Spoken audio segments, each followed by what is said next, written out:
নৈরাজ্য দেখার জন্য বিপ্লব করা হয়নি। নূর, শিক্ষার্থীদের লড়াই সংগ্রামের ফায়দা লুটতে চাচ্ছে দুষ্কৃতিকারীরা।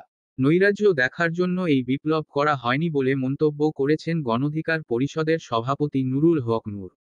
শুক্রবার ৯ আগস্ট বিকেলে গণধিকার পরিষদের আয়োজনে সম্প্রীতি সমাবেশে এসব কথা বলেন।